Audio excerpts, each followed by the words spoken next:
Y esta noche quiero hablar de algo muy importante a lo cual tenemos que prestar atención, a lo cual tenemos que examinar nuestro corazón, porque muchas veces no vienen las respuestas de Dios, no viene lo que estás necesitando de Dios, no porque Él no quiera, sino ¿sabes por qué? Porque hay algo que está interrumpiendo tu comunión con Dios. Hoy en día estamos tan acostumbrados a convivir con el dolor, con el alma angustiada, con el temor, con muchas cosas que podemos vivir con eso y pedirle a Dios que nos ayude, pero con lo que no podemos convivir es con el pecado. El pecado es algo que Dios no tolera ni puede soportar. No puede soportarlo, no puede establecerse en una relación donde una persona decide pecar voluntariamente y cortar la relación con Él. El tema de hoy se llama, o la palabra de hoy se llama, el pecado que mora en mí. ¿Y qué significa la palabra pecado? La palabra pecado significa errar al blanco, significa ofender a Dios, significa hacer lo malo a los ojos de Dios voluntariamente. Y todos nosotros hemos pecado, porque dice ahí en Primera de Juan, el que dice que no tiene pecado es mentiroso, porque todos pecaron y todos estuvimos alejados de la gloria de Dios. Ahora, Dios, sabiendo que estábamos lejos de Él, ¿se acuerda aquel día cuando conocí al Señor? Usted estaba lejos, usted estaba en pecado, usted estaba en su vida, en su mundo, haciendo su voluntad, haciendo sus planes, viviendo a su manera. Y de la misma manera que usted estaba así, el Señor, sabiendo cómo estaba, viéndolo condenado a una eternidad de oscuridad y de dolor, lo amó, nos amó. ¿Y por qué comparto esto? Porque es muy importante reconocer de dónde nos sacó el Señor. Reconocer el amor de Dios, no quitarle valor. Dios decidió amarte, Dios decidió perdonarte. Y dice, como usted sabe, en Juan 3:16, de tal manera Dios te amó y me amó, que nos ha dado a su único Hijo. Por eso nuestra condición espiritual era que estábamos lejos. Nuestra condición espiritual, dice Lucas capítulo 19, versículo 10, dice que Él vino a buscar y a salvar lo que estaba perdido. Y acá cuando dice lo que estaba perdido es que nadie daba nada por vos ni por mí. Nadie aportaba nada. Veían cómo te caías a pedazos y no podían ayudarte, no podían darte una mano. Te amaban, pero no podían hacer que tu vida resurja hasta que vino Cristo. Ahora usted sabe que hay consecuencias con respecto al pecado, y porque la paga, ¿cuál es la consecuencia del pecado? La paga del pecado es muerte, muerte espiritual. Usted puede vivir como vive el mundo a su manera, pero no van a tener vida espiritual. Pero nosotros, los que hemos conocido al Señor, ahora que estamos en Él, cuando pecamos, no nos llegamos a morir espiritualmente porque ya nos dieron la vida, pero algo en nosotros empieza a secarse. Algo en nosotros empieza a distanciarnos de Dios y es el pecado. Lo otro que sucede con el pecado es que nos separa de Dios, y esto lo dice Isaías 59, versículo 2. Y yo se lo comparto a usted para que usted vea, para que usted reflexione de cuál es nuestra posición cuando decidimos hacer nuestra voluntad y pecar. Dice, pero vuestras iniquidades han hecho división entre vosotros y vuestro Dios. ¿Qué dice? Que el pecado hizo una división.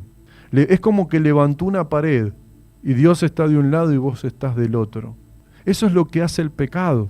Por eso el programa de hoy se llama El pecado que mora en mí. Porque hoy, a pesar de que estamos en un nuevo tiempo, a pesar de que recibimos el amor de Dios, a pesar de que nuestros pecados fueron perdonados, a pesar de que Dios hoy ya no somos considerados una criatura, sino que somos considerados hijos de Dios, el pecado sigue siendo una lucha diaria para nosotros. Él ama al pecador, pero no al pecado. Entonces, cuando vos y yo empezamos a darle lugar a la tentación, a las concupiscencias, a darle lugar a nuestro corazón caído. Y bueno, y voy a empezar de nuevo a fumar, y estoy tentado a tomar alcohol de nuevo, y estoy tentado a irme de mi casa y estar con otra mujer, con otro varón en el trabajo. Hay muchas tentaciones, muchas debilidades, y de repente te encontrás envuelto en una lucha espiritual tremenda, aunque vos seas salvo. ¿Por qué? Porque la lucha contra el pecado es diaria. Una vez nos preguntaron cuándo iba a terminarse esta lucha con el pecado. Y yo le dije, cuando llegues a la presencia de Dios, hasta tu último día de vida vas a ser tentada, vas a ser tentado. Entonces, ¿qué tengo que hacer yo? Porque el pecado mora en mí, aunque Cristo también vive en mí. El pecado está en mí, la tendencia a pecar, la naturaleza caída está en mí. Y la verdad, hermanos, que tenemos que ser transparentes, que tenemos que ser personas que verdaderamente digamos lo que nos pasa, pidamos ayuda, porque de la manera que salimos de esa situación pecaminosa es por una revelación que el pastor tenga en tu iglesia, por un discernimiento, un don de ciencia, que ahí cuando lo tiene sos avergonzado, avergonzada, o que antes de que peques y que tomes una mala decisión, la comparta con tus pastores. Entonces yo decía al principio del programa, ¿tus oraciones están siendo respondidas? ¿Tus oraciones están siendo tenidas en cuenta? ¿O tu vida se viene cayendo a pedazos espiritualmente? Ya no orás, ya no buscas a Dios, ya no te comprometés, dejaste a Dios, dejaste la iglesia, dejaste las cosas del Señor. ¿Y por qué las dejaste? Quizás las dejaste porque sin darte cuenta le abriste la puerta al pecado, a la murmuración, al chisme, a las compañías que no son compañías, sino que son malas compañías.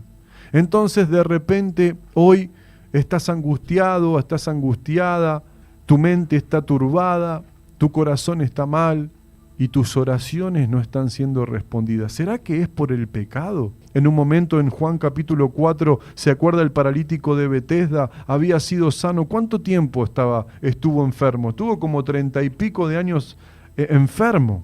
Y nadie le daba nada, nadie lo ayudaba. Pero ahí pasó Jesús, ¿se acuerda? Capítulo 5, versículo 1 al, podemos seguir. Pero después de que lo sanó Jesús, este hombre se ve que no estaba haciendo las cosas bien. Y Jesús se lo encuentra en la sinagoga, y en el versículo 14, Jesús se acerca a esa persona que había sanado. Y dice, después le halló Jesús en el templo y le dijo, mira, has sido sanado, no peques más para que no te venga alguna cosa peor. Tremendo pasaje, este hombre había sido sanado, había recibido la sanidad para su cuerpo, estaba bien, y de repente se lo encuentra el Señor y le dice, ya has sido sanado, fíjate, no peques más para que no te venga algo peor. Y esto es algo que Dios nos dice a nosotros, que Dios quiere profundizar en nuestro corazón, porque hoy, lamentablemente, se ora muy poco, se lee muy poco, se conoce poco la palabra. ¿Sabe por qué me doy cuenta de eso? Porque las decisiones que los hermanos toman no son decisiones que tienen que ver con alguien que conoce la palabra de Dios. Entonces, al desconocer la palabra de Dios, al no querer cumplir la palabra de Dios y obedecerla, lo que haces es tu vida. Y por hacer tu vida, el diablo te pega con todo. Te pega, te lastima, te quita, te roba. Te roba en lo económico, te quita, ¿sí?, en las otras áreas de tu vida.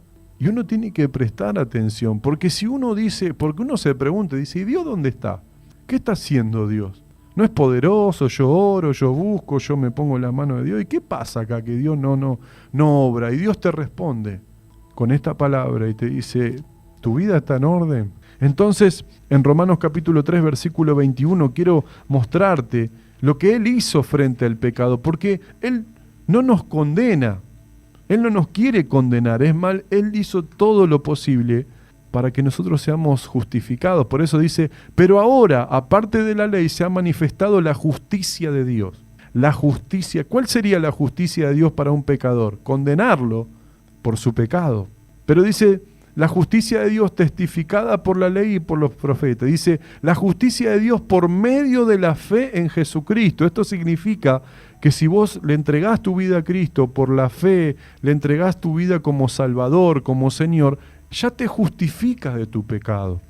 Para todos los que creen en Él, porque no hay diferencia, dice, por cuanto todos pecaron y están destituidos de la gloria de Dios. Y mire lo que dice acá, siendo justificados, siendo perdonados gratuitamente por su gracia, mediante la redención que es en Cristo Jesús, a quien Dios puso como propiciación. Y acá hay una palabra propiciación que significa esto, cuando el sacerdote agarraba el animal para matarlo, le daba con toda la fuerza para darle un buen golpe y matarlo. Bueno, eso tipificaba la ira. Y Dios derramó toda la ira que tenía por el pecado, no en un animal, sino en Cristo. Entonces la ira que teníamos que recibir nosotros por nuestros pecados, por nuestras maldades, la recibió su Hijo. Y la recibimos nosotros a esta gracia gratuitamente. Y dice, a causa de haber pasado por alto en su paciencia los pecados pasados. Dios nos perdonó, hermano. Dios derramó toda su ira en su Hijo Jesús. Por eso dice en Romanos capítulo 5, versículo 1, justificados pues por la fe tenemos paz para con Dios, por medio de nuestro Señor Jesucristo. ¿Por qué tenemos paz para con Dios? Porque Él nos perdonó. Aquel que le pide perdón por sus pecados, recibe paz. Porque si no le pedís perdón por tus pecados, recibís la espalda de Dios, la ira de Dios, la condenación eterna. Pero todos nosotros recibimos paz, y aquel que no la haya recibido, escríbame al 11 6481 8904 para que podamos ayudarte a restablecer esa paz con Dios. Justificados pues por la fe tenemos paz para con Dios. Qué impresionante es esto. Porque también dice en Romanos capítulo 6, hace una pregunta, ahora que fuiste justificado, que fuiste perdonado, nos hace la pregunta a nosotros, dice, ¿perseveraremos en el pecado? Ahora que estás en Cristo, ¿vas a perseverar en el pecado? No, no voy a pecar, no voy a separarme de Dios. Recuerde esto, tus oraciones están siendo respondidas, ¿tu vida está delante de Dios bien? ¿O tu vida está a la deriva? Porque estás en pecado. ¿Vas a perseverar en este pecado? Espero que no. Moriste al pecado, porque ¿cuántos se bautizaron? Los que se bautizaron, lo que hicieron fue tomar como Cristo el lugar, y cuando bajaste a las aguas, dejaste una vida pecaminosa y te levantaste como alguien nuevo. Eso tipifica el bautismo. Y Dios, cuando te vio que te bautizabas, Él lo que vio es, Él tomó la decisión, ella tomó la decisión de no pecar más. Y algunos hemos batallado contra el pecado, duramente, pero algunos han sido vencidos por el pecado. De tal manera que la palabra de Dios dice, sí, en el versículo 6 dice, ¿serviremos al pecado? ¿Cómo alguien que ama a Dios va a servir al pecado? En el versículo 12 del capítulo 6 de Romanos dice, ¿reina el pecado en nosotros o reina Jesucristo? ¿Quién reina en tu vida? ¿El pecado o Jesús? Por eso te dije, el pecado que mora en mí.